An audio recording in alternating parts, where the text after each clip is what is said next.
Hello, bonjour Alberta. Did you know that at least 238,000 people speak Français in Alberta? And those numbers just keep on growing? Oui, oui, c'est vrai, it's true. And thanks to Shaw TV Community Access Programming, we get to reach out to everyone to let you know all about special people, places, events, and activities happening right here in this great province, in both English and en français. That's right, mes amis. We begin the first part of our program in English, and then we repeat it en français. So stay with us. Restez à l'écoute.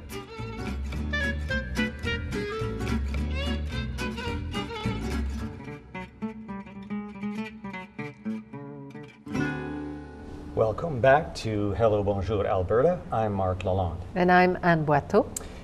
And this is the only bilingual community television talk show of its kind in Canada, produced in Calgary since 2012, thanks to Shaw TV Community Access Programming. Did you know that there's an organization in Calgary that helps to provide support for the training of British soldiers at CFB Suffield? Indeed, we have a couple of guests with us from that organization today. We have Paul Flavell, International Projects Director, and Martin Christensen, who is Transportation Coordinator and role player, as we will be talking about, for STOPS Tactical Training Canada. Welcome, gentlemen. Thank you. We always like to start our interviews by finding out something about each of you. Let's start with you, Paul. Can you give us a bit of your background, how you ended up in this area of the world and in the position you're in? Yeah, sure. I was born in the UK, and as you might have got from my accent, and lived all over the world because I was born into a military family. And I actually then went on to serve 20 years in the British Army as an army officer. I left the army in 2010 and went and worked for a company called Strategic Operations down in San Diego. And as a result of that, we won a contract to support British military training at CFB Suffield, and that was in 2012. And I've been kind of commuting up from San Diego and now finally made the move up to Calgary and been living in Calgary since last summer. All right. And you, Martin? So I'm Martin, born and raised Calgary. I have been working for STOPS since 2013. I'm also a Canadian Armed Forces reservist, and I've been doing that since 2012. So it's kind of in the same job area. I work for the military on both sides. And yeah, that's basically it. So did you get involved with STOPS through the reservists? Yeah, so I actually met a few people in the reserves who were working for Paul at the time, and they introduced me to him, and I started working for STOPS and loved the job and kept with it. Interesting stuff. So Paul, we'll start with you.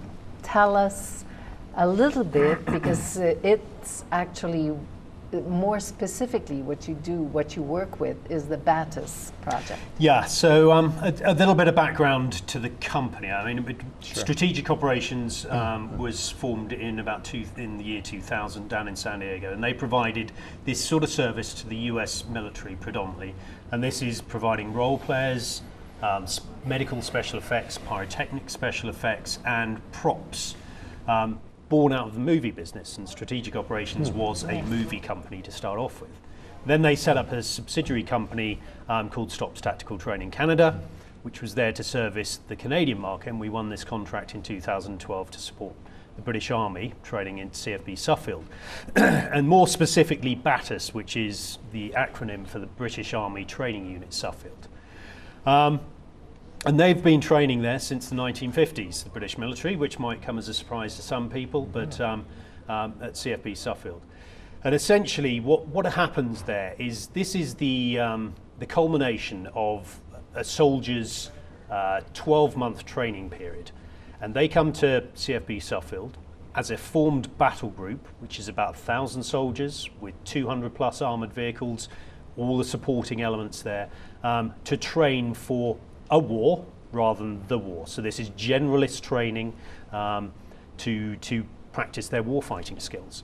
And there's nowhere in the UK where they can do this because the UK's not got areas that are big enough. It's kind of full. And yeah, and the Canadian prairie works really well, and it's worked well for a long time. The use of civilian role players really started kind of back in 2000 down in the States, but it's something that the British military have started picking up on after operations in Iraq and Afghanistan, and recognising the fact, and I think it was General Rupert Smith who said that 21st century combat is likely to be a war amongst the people. So therefore, the British military and militaries around the world need to operate when they're training amongst the civilian population. And that's what we provide, that civilian population, so that when soldiers are training, and this is particularly at the kind of culmination of their training, they are used to operating in an environment with civilians in close proximity. And Now, civilians who speak another language. yes, as because within the exercise construct, the exercise has an exercise scenario where there's this magical fictitious country that we all live in that is multi-ethnic, but they speak a different language. And the different language in this case has been chosen as French. That is not indicative of where the British military thinks it's going to operate in the future. It's actually more as a result of closer links with the French military and the British military to try to get British soldiers used to speaking French. And so we essentially get this multicultural French-speaking population to populate the battlefield to enable the British military to train. 4 times a year. Yeah, so we provide about 80 to 100 role players on any one exercise, so it's quite a big endeavour. Yeah. There's 4 of these exercises a year, and each exercise takes about two weeks, or the period that we actually supply people. We kind of look for people that are anything from 18 years upwards, men and women, able-bodied and healthy, because the roles are quite demanding. What we actually do is kind of go out in the field for 12 hours at a time and populate these villages and act out these scenarios so that the British military can train. And these scenarios can be quite stressful. They can be quite stressful and quite physically demanding, and so that's why we kind of ask for healthy, kind of outdoor types folks, or people that want to get outside, because we're outside. The other kind of things that we're looking for in people are that they've got the ability to work hard, because it does need hard work at times. They've got the ability to be part of a team, because we really create an amazing team of people. They've got the ability to improvise and be creative, because this, in kind of movie parlance, is improv on a very large scale. We give some direction, we give a little bit of a box in which we expect people to operate, and then you go out and do your stuff. So improvisation. And they have to deal with the incoming, I guess, in military terms. Yeah. So Yeah. so it's very important that people have that kind of ability to do that.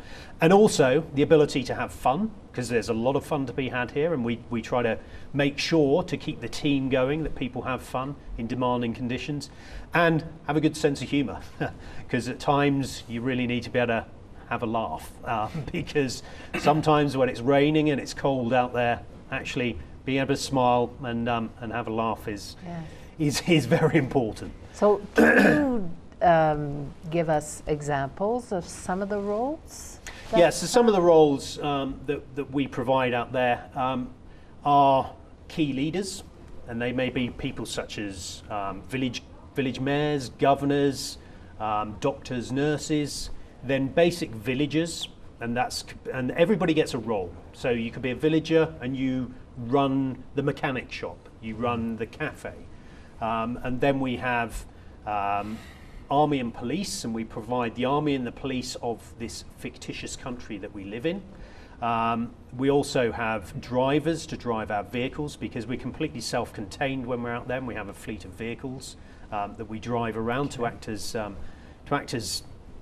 the civilian traffic, and also interpreters that work embedded with the British military to obviously get across the language barrier. So what's a typical day like? Yeah. Typical day. Is it typical?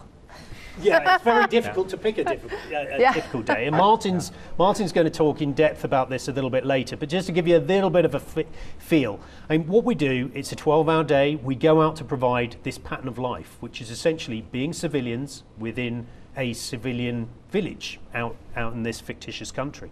Role players are given direction by my field managers, which gives them a bit of an idea of what's happening during that day, and then specific direction if there's a specific scenario happening, such as the British military are going to attack a village. I think you're going to show us that in a little Can you introduce the video for us, Martin? Yeah, so we have a video that we're going to play for you guys. It's a video of just basic stuff that we do out in the villages. And you're in it. I'm not actually in the video. I'm not sure. I might be in there a little bit, but the video just demonstrates what we do in the villages and what you're going to expect to be out doing there. Yeah, that's okay. basically Let's it. watch it. At the British Army Training Unit Suffield, STOPS Tactical Training Canada help military personnel prepare for real-world crisis and combat scenarios by providing a hyper-realistic training environment with a focus on civilian and military interactions. Through in-depth and precisely planned training scenarios, STOPS use civilian role players and special effects artists to add a Hollywood-caliber level of realism to military training and environments. Ils sont venus, ils sont arrivés, et puis tout a été. Role players are tasked with simulating the population of a country who are in need of military and humanitarian aid. Role players are cast as villagers, key leaders, host nation security force, including local police and military, insurgents, and embedded military interpreters.